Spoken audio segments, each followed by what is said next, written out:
آداب، میں ہوں وسعت اللہ خان اور میرے ساتھ ہیں شاہزیب جیلانی۔ آج جمعہ ہے یعنی کالرز ڈے۔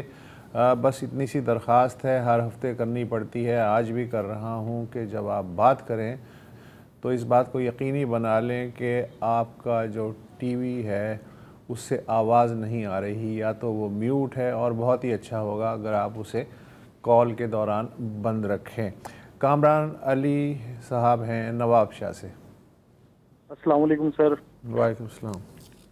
ہیں یہ اقوال قائد اعظم جو عمل کا پیام دیتے ہیں، ہم دفاتر میں ان کو لٹکا کر ڈیکوریشن کا کام لیتے ہیں، واہ۔ اور 77 سالوں سے ٹریفک جام ہے کچھ اس طرح، یہ ہے اس کی اوٹ میں اور وہ ہے اس کی آڑ میں، اس ٹریفک جام میں ہر شخص سے اس تاڑ میں نکل جاؤں بقایا لوگ جائیں بھاڑ میں۔ واہ۔ اب سر یہ یوم آزادی آ رہا ہے، سندھ والوں کو لوڈ شیڈنگ سے آزادی کب ملے گی؟ بس چھوٹا سا سوال ہے۔ یوم آزادی کے بعد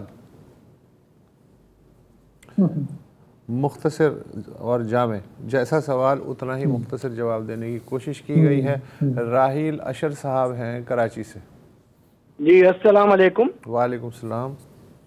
جی وسعت اللہ صاحب اور شاہزیب جناح صاحب، پہلی بات کروں گا، پچھلے ہفتے میں کل کوئی یو اے ای کے کسی شہر سے ایک صاحب نے کال کر کے کافی کرٹیسائز کیا تھا مجھے کہ جی میں ڈی ایچ اے کی حوالے سے بات کرتا ہوں اور ایک پارٹی کو کرٹیسائز کرتا ہوں۔ دیکھیں بھائی، میں ڈی ایچ اے میں رہتا ہوں تو ظاہر ہے اگر میں ڈی ایچ اے میں رہ رہا ہوں، مجھے ڈی ایچ اے کی پرابلم ہوگی تو یہ کالنگ ڈے ہے، کالرز ڈے ہوتا ہے، آپ اپنی بات یہاں کھل کے کہہ سکتے ہیں، اور میں ایک پارٹی کو کرٹیسائز نہیں کرتا، میں ہر پارٹی کو کرٹیسائز کرتا ہوں۔ اور آخر میری ذاتی رائے جو ہے وہ یہ ہے کہ جی مجھے لگتا ہے ان کا تعلق بھی انہی لوگوں سے جو دوسروں پہ اپنی مرضی زبردستی امپوز کرتے ہیں اور دوسرے کی بات سننا پسند نہیں کر سکتے۔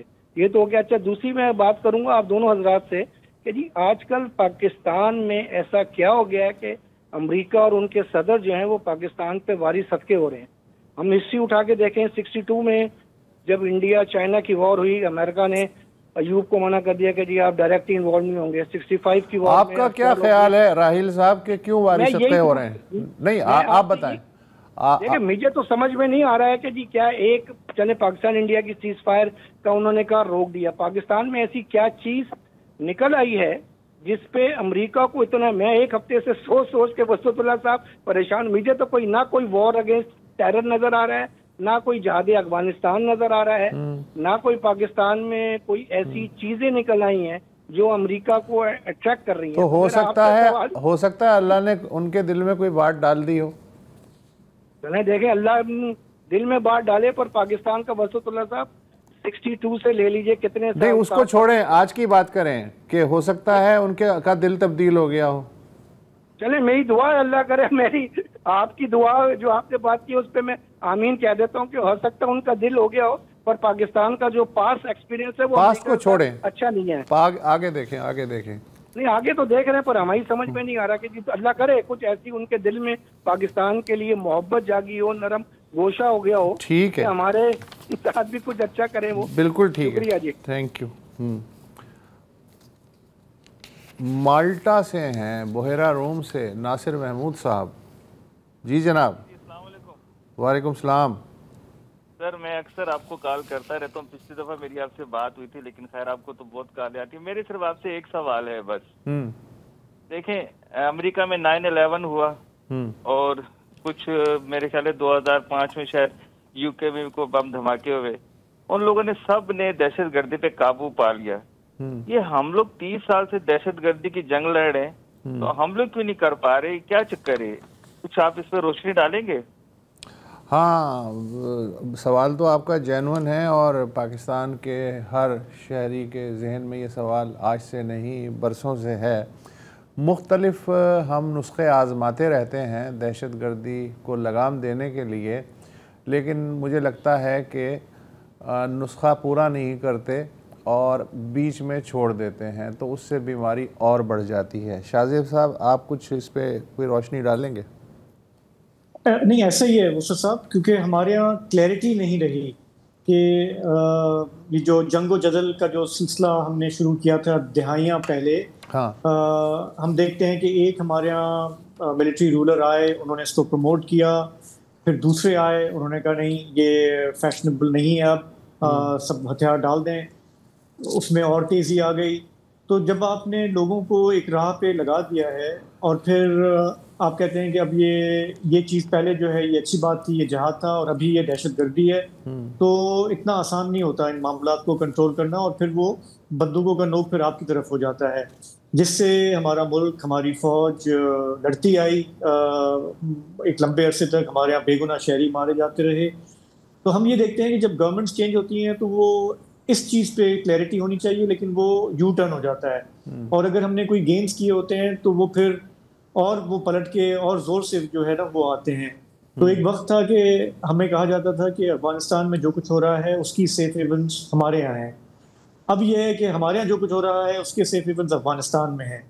تو دونوں ملک جو ہے وہ ان کا ایک کامن ایشو ہے, پرابلم ہے, اسے نیشنل لیول پہ ہماری آرمی, ہماری پولیٹیکل پارٹیز مل کے ایک دفعہ ایک پالیسی طے کر لیں, اس پہ کاربند رہیں, تو شاید اس کا حل نکلے.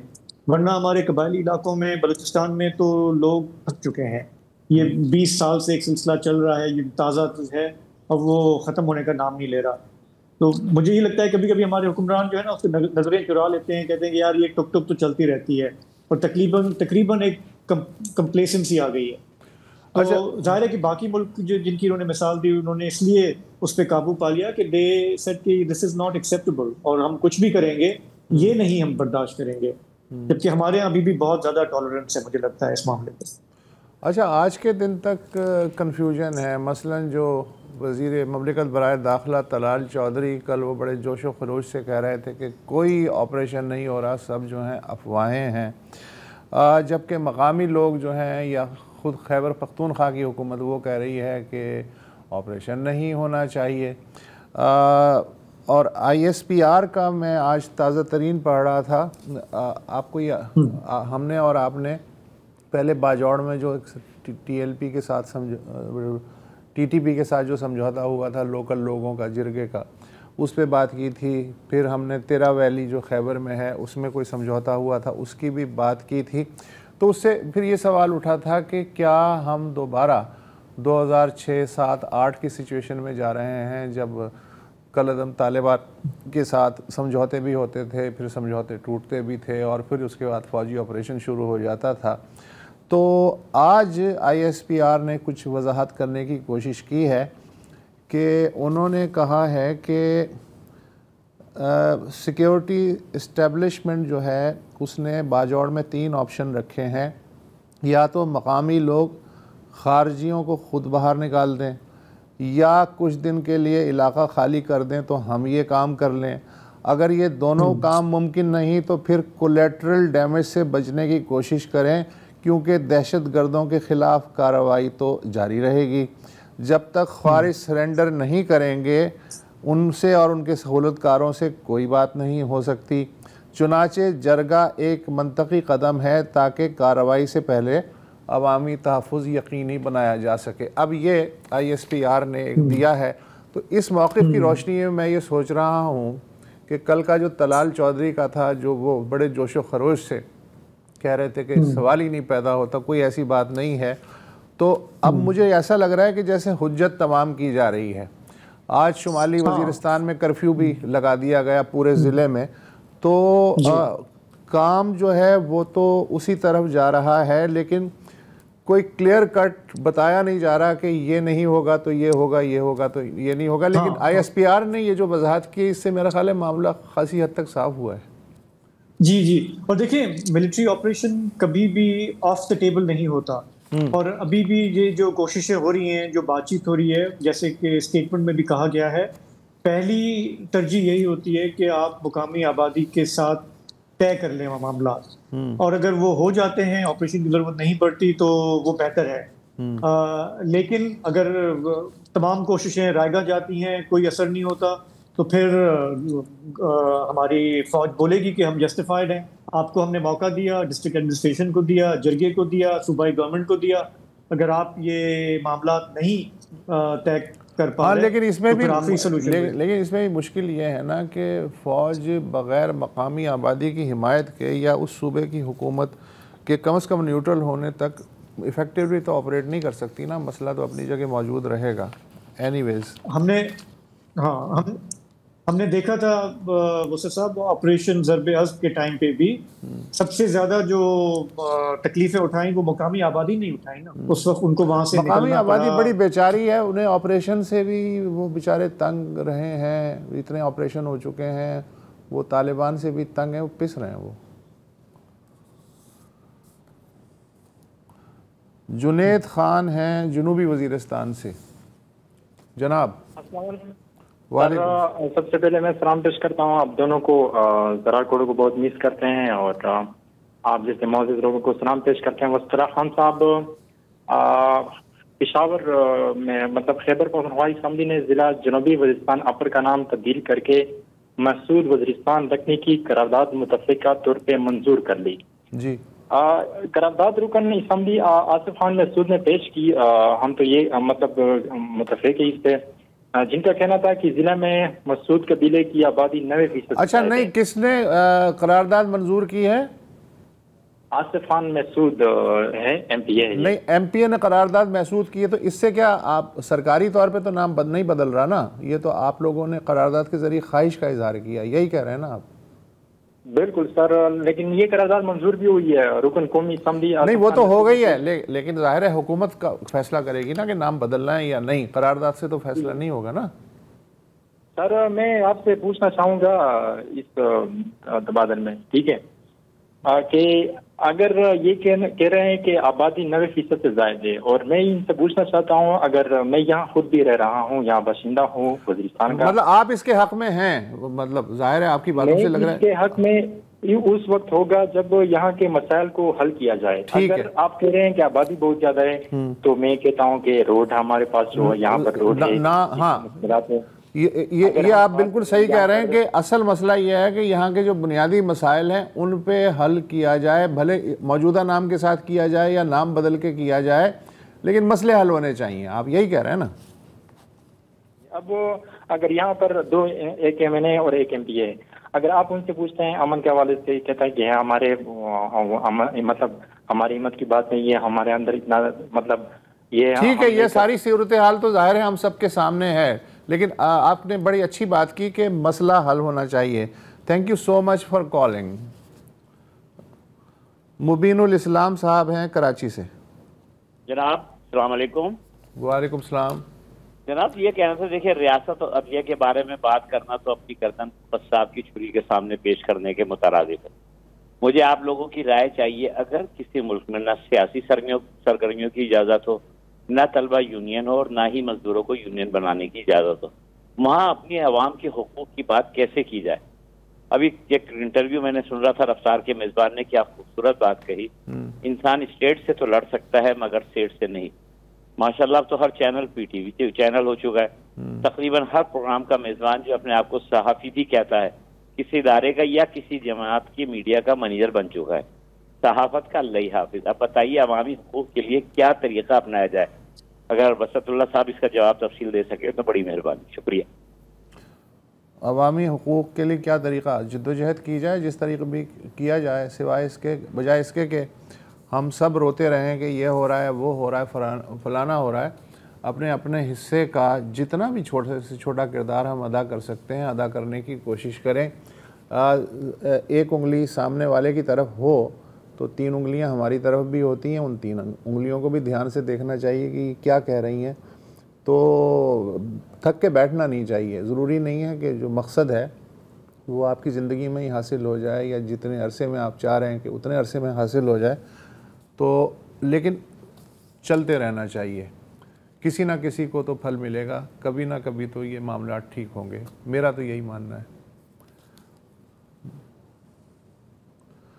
فخر الاسلام کراچی سے. السلام علیکم. وعلیکم السلام.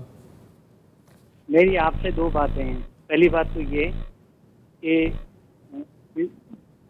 اسرائیل میں چاہے وہ مشدیان کا دور ہو یا شیرون کا دور ہو یا نتین یاہو کا دور ہو, انہوں نے ہمیشہ فلسطینی مسلمانوں پر ستم ڈھائے اور یہ سلسلہ جاری و ساری ہے. سوال میرا آپ لوگوں سے یہ ہے, حماس نے جو یرغمال بنایا اس سے فائدہ اسرائیل کو ہوا یا فلسطینی مسلمانوں کو، نہ کہ یہ کہ فلسطینی مسلمان نشان عبرت بنتے جا رہے ہیں اور کوئی مسلمان ریاست ان کی مدد کے قابل نہیں ہے۔ دوسرا میرا جو بات ہے وہ یہ کہ پاکستان کا یوم آزادی 14 اگست کو ہے۔ افسوس کی بات یہ ہے کہ بہرحال یہ جنرل ضیاء الحق کے زمانے میں شروعات ہوئی تھی کہ اسکولوں اور کالجوں میں یہ تقریبات 14 اگست کے دن منائی جاتی تھی، لیکن اب حال یہ ہے، میں خاص طور پہ جو ایجوکیشن کے منسٹر سے درخواست کروں گا کہ اسکولوں کو پابند بنائیں کہ 14 اگست والے دن ہی اسکول میں اور کالجوں میں یوم آزادی کی تقریبات منعقد کرائیں تاکہ ہماری جو نئی نسل ہے اس کو آزادی کی اہمیت سے آگاہی حاصل ہو۔ شکریہ۔ ٹھیک ہے، اس میں سوال شاہ زیب کوئی سوال بھی تھا؟ مجھے سمجھ میں نہیں آیا، سوری، یہ جو وائس کوالٹی یہ بھی کافی خراب تھی۔ پہلے تو انہوں نے غزہ اور اسرائیل کی بات کی، میرے خیال ہے کامنٹ زیادہ تھا، سوال کم تھا۔ ہاں کامنٹ تھا، اور اس میں بھی ان کا کہنا ہے کہ اسکولوں کالجوں میں منایا جائے، میرا خیال ہے وہ تو منایا ہی جا رہا ہے، میں خود بچپن سے دیکھ رہا ہوں کہ اسکولوں کالجوں میں منایا جا رہا ہے۔ تو اگر ان کا اشارہ یہ ہے کہ اب کچھ زیادہ ہی طویل ہو گیا ہے یوم آزادی، پہلے 1 ہفتے کا تھا اب 15 دن کا ہو گیا ہے، تو اس پہ بات ہو سکتی ہے کہ آپ کے پاس جب پیش کرنے کے لیے ایک ہی چیز ہو تو پھر ظاہر ہے کہ آپ بار بار اسی پہ زور دیتے ہیں، ورنہ اور چیزوں کی جانب بھی توجہ دلائی جا سکتی ہے لوگوں کی۔ تو یہ اس پہ اس طرح کی بات ہو سکتی ہے، اگر لیکن ان کا سوال نہیں تھا یہ، ایک لے لیتے ہیں۔ ذرا ہٹکے میں ہمارا ویکلی شو ان جاری ہے۔ ہمارے اگلے کالر ہیں حیدرآباد سے عبد القادر جنیجو صاحب۔ السلام علیکم۔ وعلیکم السلام سر، کیا حال ہیں آپ کے؟ بالکل ٹھیک، آپ بتائیں۔ وسط اللہ خان صاحب بھی خیریت سے ہیں؟ اللہ کا شکر ہے، آپ فرمائیں۔ یار اب کیا کہیں، دل کے کس کارنر سے بات کریں اور کس کس کے لیے کریں؟ کسی بھی کارنر سے بات کریں، کسی کے لیے بھی کریں، لیکن کریں۔ ابھی آپ جو ہے نا وہ اپنے ہی ملک کی باتیں کر رہے تھے، اور جو دل جلتا ہے وہ جلتا ہے ذرا فلسطینی کے حالات دیکھ کر۔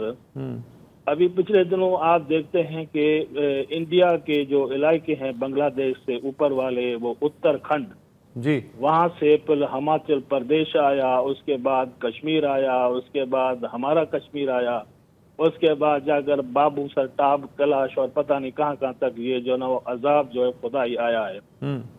بھائی یہ دور نہیں ہے، اگر ہمارا رویہ اور ان مسلمان بھائیوں کے قتل عام پہ ہمارا یہی رہا کہ ہم آنکھیں بند کر کے دیکھتے رہے سارے مسلمان ملک، خدا کی قسم میں آپ کو وسط اللہ بھائی یہ کہتا ہوں کہ یہ آپ کے شاہ زیب صاحب کے میرے سب کے جو اعمال ناموں میں یہ گناہ لکھا جائے گا، اور ہمیں اللہ تعالیٰ نہیں چھوڑے گا کہ آپ کے مسلمان بھائی مر رہے تھے، آپ لوگوں نے کیا کیا، حکومت کو تو چھوڑیں۔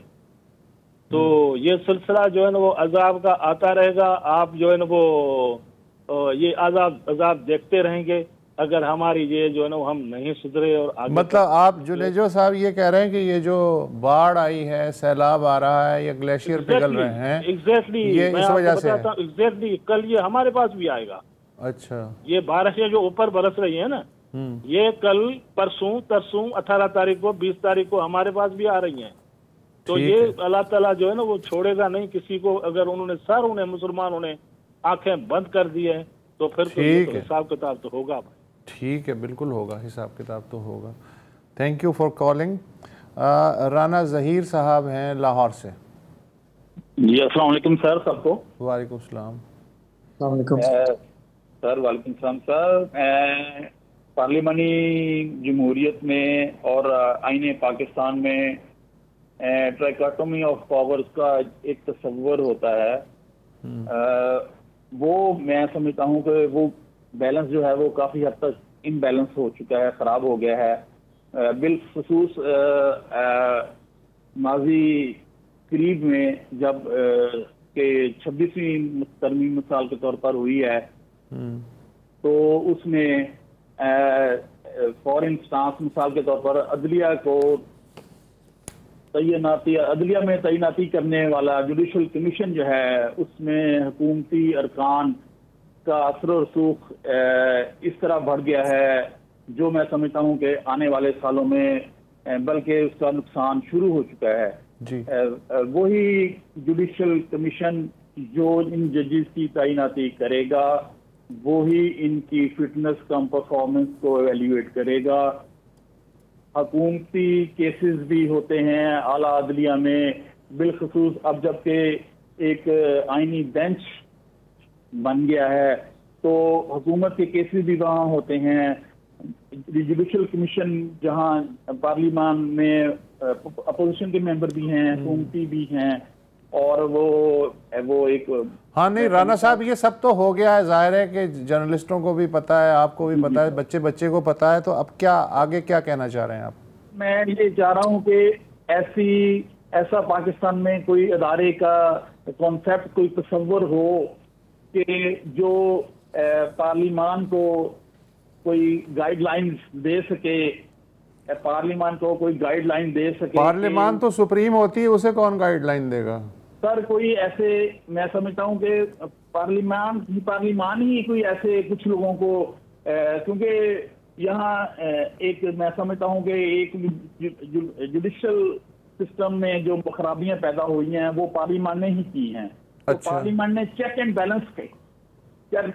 بیلنس کا جو سسٹم وہ کافی بگاڑ دیا ہے. تو نہیں وہ تو بگاڑ دیا, اب اس کو ٹھیک کرنے کے لیے کون سا ادارہ, کس کی بات کر رہے ہیں؟ اس کے لیے سر میں سمجھتا ہوں کہ پارلیمنٹ جو انہوں نے چیک رکھا ہے, جو عدلیہ پہ جو چیک رکھا ہے پارلیمنٹ نے, وہ درست نہیں ہے.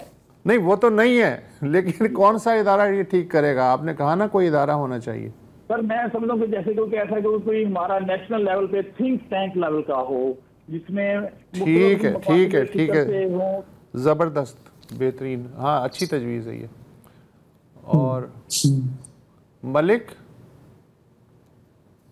راشد ہیں کراچی سے. جی السلام علیکم. وعلیکم السلام. السلام علیکم. جی ایز یوزول آپ کا پروگرام ہمیشہ ہی بڑا اچھا ہوتا ہے اور بہت شکریہ کہ آپ لوگ ہمیں بھی موقع دیتے ہیں پارٹیسپیٹ کرنے کا. سر بات یہ ہے کہ ابھی ایک دو کالرز نے بھی بات کی اور ویسے بھی آج کل یہ بڑا ہمارا پرابلم ہے دہشت گردی کا. تو واقعی کسی ملک کی ترقی میں جب تک امن نہیں ہوگا تو تب تک وہ ترقی نہیں کر سکتا. پہلے وہ بات شاہ زیب صاحب نے کی کہ واقعی وہ ہم جہاد کہتے تھے تو اس کو ہم پروموٹ کرتے رہے یا حوصلہ افزائی کرتے رہے, لیکن پھر بہت بعد میں جا کے پتا چلا کہ یہ انٹرفیئرنس ہے یا ہمیں اپنے ملک کو دیکھنا چاہیے, پہلے اپنے آپ کو دیکھنا چاہیے. اب وہ دہشت گردی اس لیے بن گئی ہے اور وہ پہلے ہم سپانسر اگر کرتے تھے جہاد کے نام سے ایک ثواب سمجھ کے, اب یہ کہ جو ہمارے دشمن ملک ہیں وہ سپانسر کر رہے ہیں وہ دہشت گردی پھر ہمیں سامنا کرنا پڑ رہا ہے جس میں ہماری فورسز جانیں دے رہی ہیں. لیکن اس میں مسئلہ یہ ہے کہ ہم جیت کیوں نہیں پا رہے. فورسز اپنی پوری ایفرٹ کر رہی ہیں لیکن بات یہ ہے کہ پیچھے جو قوم جب تک ایک ہو کے نہیں کھڑی ہوگی, ہم جو اب سوشل میڈیا پہ دیکھتے ہیں تو وہ ایک رائے نہیں ہے. ہم ان لوگوں کی جو قربانیاں ہیں ان کو اکثر لوگ میلائن کر رہے ہیں. ہمیں ذرا اپنے تھوڑا سا اپنا جو ان کے بارے میں رائے ہے اس کو بہتر کرنا چاہیے کہ یہ ہمارے ملک کے لیے جو عام جوان ہیں بیچارے جتنی بھی قسم کی فورسز ہیں وہ لڑ رہے ہیں, وہ ہم ختم کر لیں گے اس کو, لیکن قوم کو پیچھے اس کو سپورٹ کرنا چاہیے بالکل اچھے طریقے سے. بہت مثبت بات کی آپ نے, thank you so much for calling. ایک بریک لے لیتے ہیں پھر معاملہ آگے بڑھاتے ہیں. ذرا ہٹ کے میم آپ کی کالز دے رہے ہیں. وسعت ابھی 2-3 کالز تھوڑا اس حوالے سے آئیں کہ یہ ٹرمپ صاحب کی جو ہے ہم پہ مہربانیاں اور بھارت سے سختیاں اس کے پیچھے کیا ہے. تو ایک رپورٹ آج بلومبرگ نے شائع کی ہے, آپ نے بھی دیکھی ہوگی, جس میں کچھ یہ تذکرہ ہے کہ ٹرمپ صاحب اور مودی کے درمیان حالات جو ہے وہ کیوں ٹینس ہوئے, اور اس میں حوالہ ہے ایک فون کال کا جو ٹرمپ اور مودی کے درمیان ہوئی. 35 منٹ کی ایک کال جس وقت مودی کینیڈا میں تھے اور ٹرمپ جو ہیں وہ پاکستانی آرمی چیف کو دوسرے دن لنچ ہوسٹ کرنے جا رہے تھے. اور اس میں ٹرمپ صاحب نے انہیں کہا کہ آپ یہاں سے جب نکلیں کینیڈا سے تو وائٹ ہاؤس سے ہوتے ہوئے جائیں واشنگٹن سے, جس پہ مودی صاحب نے معذرت کی. انہوں نے کہا کہ میرا آگے پروگرام ہے, مجھے کروئیشیا جانا ہے, اور انہوں نے بیسکلی اس سے انکار کیا. بلومبرگ کی رپورٹ جو ہے وہ انڈین آفیشلز کو کوٹ کر رہی ہے اور کہہ رہی ہے کہ یہ کافی ایک ٹینس فون کال تھی، اور اس کے بعد سے آپ سمجھیں کہ ٹرمپ صاحب نے مزید تہیہ کر لیا کہ اگر بھارت میری ثالثی سے انکار کر رہا ہے تو میں یہ گنواتا رہوں گا، اور وہ 36 دفعہ وہ گنوا چکے ہیں کہ جی کہ انڈیا پاکستان کے درمیان جو کچھ ہو رہا تھا وہ میری کوششوں کی وجہ سے وہ لڑائی جھگڑا رکا ہے۔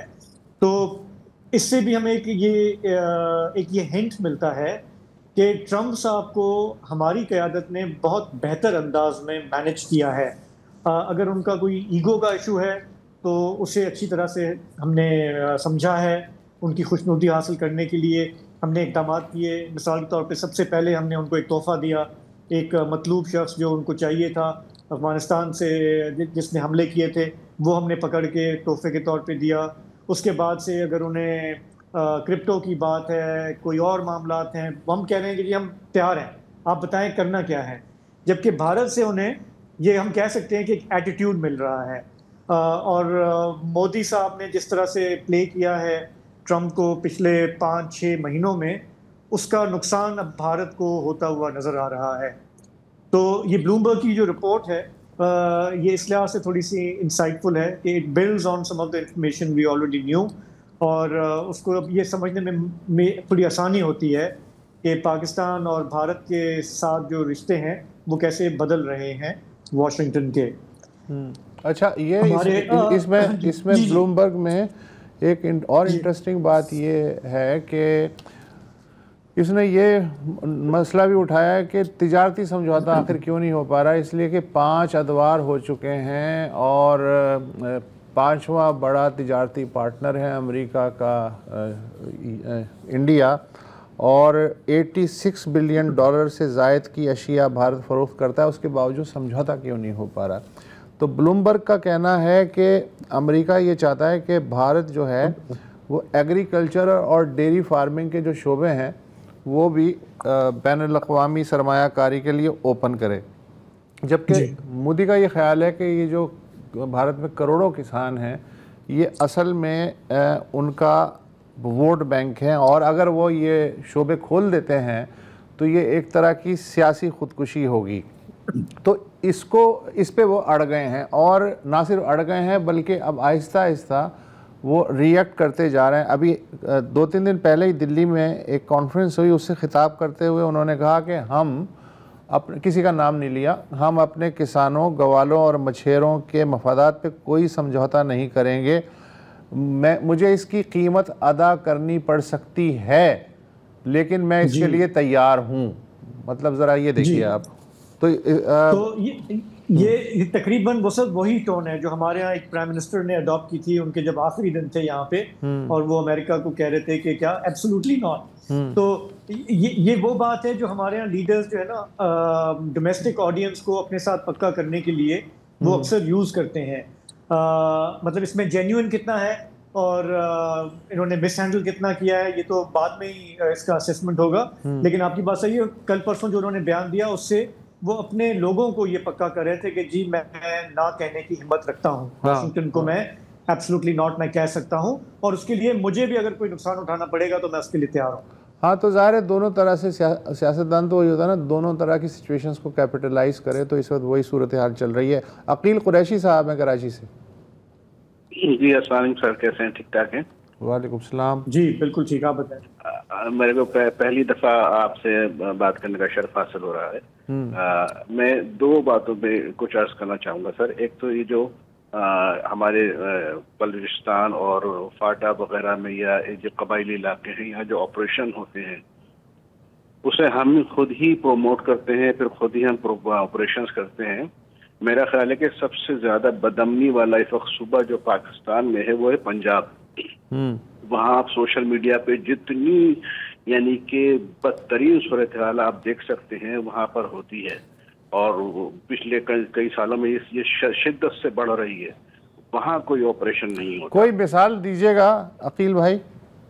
دیکھیے اللہ آپ کا بھلا کرے، سب سے بڑی ایک وہ جو زینب بچی تھی، اس کے بعد سے اب تک کتنے مسلسل متعدد جو ہے واقعات ہوتے ہیں۔ ارے میں سمجھا کہ آپ یہ کہیں گے کہ وہاں بم دھماکے ہو رہے ہیں، طالبان گھس آئے ہیں، ریل کی پٹریاں اکھاڑی جا رہی ہیں، کچھ اس طرح کی میں سمجھا مثالیں دیں گے آپ؟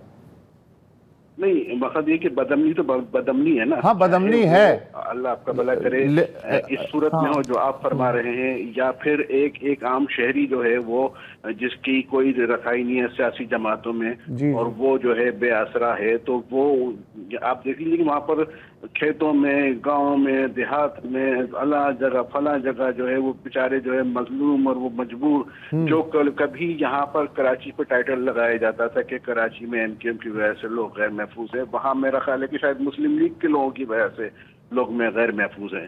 وہاں کسی قسم کا کوئی سد باب کا یقیناً یہ سارے شدید مسائل ہیں, لیکن میرا خیال ہے کہ بلوچستان اور خیبر پختونخوا کی صورتحال سے کمپیئر کرنا تھوڑا سا زیادہ ہو جائے گا. ہاں لیکن مسائل اپنے ہیں, ایک طرف کرائم ہے اور دوسری طرف ملیٹنسی ہے. تو بدامنی کی تو ہم بات کر سکتے ہیں, لیکن ان کا نیچر بالکل الگ الگ ہے. جی ڈاکٹر سہیل صاحب ہیں پنڈی سے. جی السلام علیکم سر.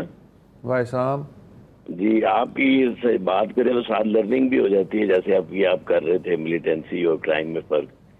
سر گزارش یہ تھی کہ جیسے یہ مذہب میں ہمارے جو بچے حافظ قرآن ہوتے ہیں, جو ہمارے پھر بعد میں مدرسے کے امام مسجد اور مؤذن بنتے ہیں, یہ سارے ان کی لائف بڑی فرسٹریشن ہے. 5 وقت کے نمازی اور ساتھ آپ نے حفظ بھی کیا ہوا, اور لیکن پھر آپ کی سوسائٹی میں اتنی عزت نہ ہو, آپ مطلب 40 دن کا کھانا بھی آپ کے گھر آ رہا ہے, تو ہر طریقے سے فرسٹریشن ہے جس کو یہ پھر جب مدرسے میں پھر بچے پڑھتے ہیں وہاں پہ فرسٹریشن یہ بلڈ اپ ہوتی ہے. اور اس کے بعد یہ بچے اور آپ جو ڈیلی ہم دیکھتے ہیں مدرسوں میں بچوں کے ساتھ جو کچھ بھی ہو رہا ہے, ان کی وہاں پہ رہائش اور ان کا رہنے کا انتظام بھی اتنا بہتر نہیں ہے.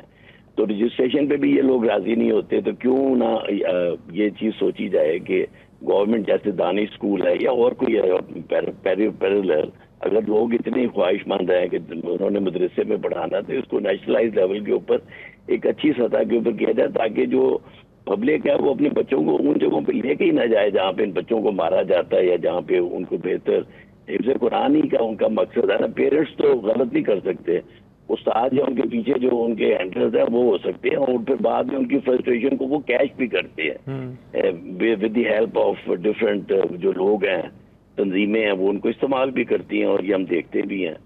تو یہ طریقے سے ریلیجن کو اگر نیشنلائز ہم اسی طرح ہی کر سکتے ہیں. رجسٹریشن تو انہوں نے کرانی نہیں کوئی بھی. ایک تو سر یہ گزارش تھی. دوسرا یہ تھا کہ بیریا ٹاؤن کے حوالے سے میں بھی بیریا ٹاؤن میں بھی شفٹ ہوا ہوں, تقریباً 6-7 ماہ ہوئے. میں جانتا ہوں ڈیٹ آف برتھ ہے, اور میں جانتا ہوں 69 میں راول پنڈی میں سلڈائی ٹاؤن بنا تھا, اور اس کے علاوہ میں نے آج تک کوئی اسکیم بنتے ہوئے RDA آپ نے لاہور میں یا KDA دیکھی جو کسی ان ڈیولپمنٹ اتھارٹیز نے بنائی ہو. تو پبلک تو یہ بیریا ٹاؤن میرے سامنے بنا ہے 94 میں, گلریز کے بعد پھر یہ 2005-6 میں لانچ ہوا. اس سے پہلے تو ان اتھارٹیز کے پاس پورا موقع تھا, اور DHA بھی اتنے نہیں تھے کہ یہ لوگوں کو پیرلل کوئی ہاؤسنگ سکیمز دے سکتے. تو یہ کیا ان کو ڈاؤن سنڈروم تھا, کیا یہ مینٹلی ریٹارڈڈ تھے کہ انہوں نے کوئی سکیمز نہیں بنائی؟ اور ان کے پلاٹوں کا یہ حال تھا.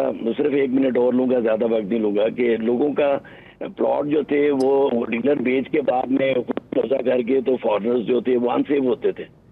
تو خود بھائی سے بھائی کا قبضہ نہیں لیا جا سکتا. تو ملک ریاست نے جس طرح بھی ہے پراپرٹی کو لے کے اسٹینڈرڈ آف لیونگ دیا ہے, اور انہوں نے بل بھی کافی بھرا ہے میرے خیال میں طاہر قادری کا اور باقیوں کا.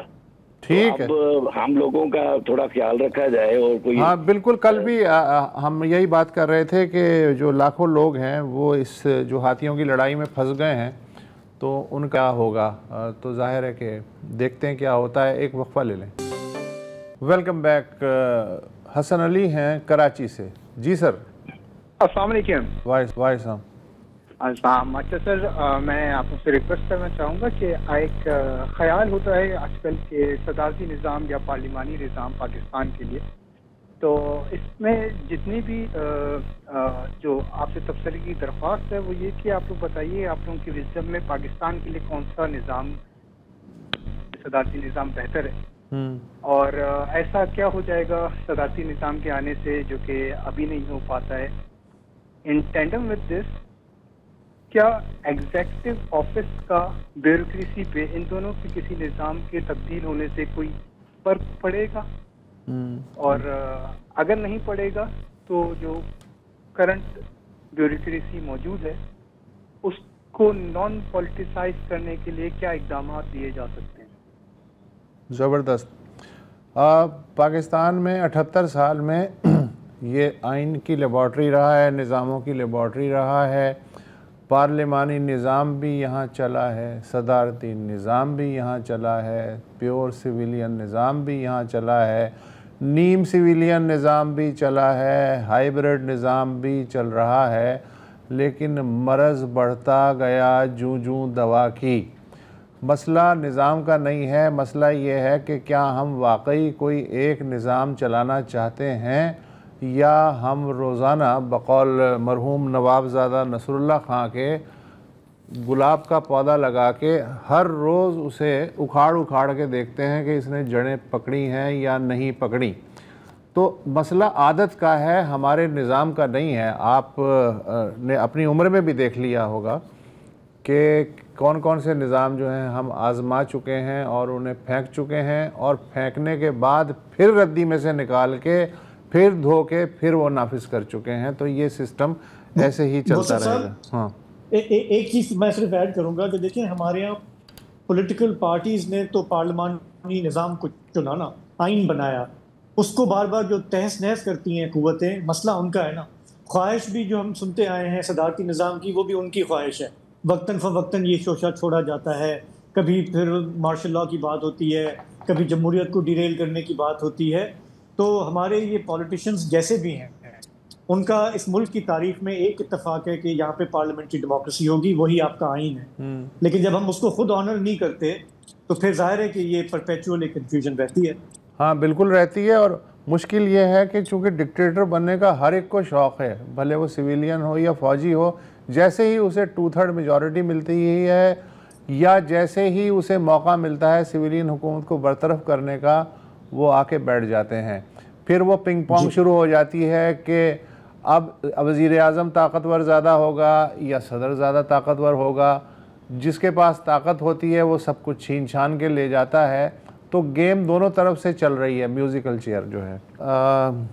یہ تھا آپ کی رائے، اور ہم جتنا بھی ٹوٹا پھوٹا تبصرہ کر سکے یا آپ کو مطمئن کر سکے۔ بہرحال منڈے کو دوبارہ انشاءاللہ ملیں گے بشرط زندگی، تب تک کے لیے اجازت دیجیے، خدا حافظ۔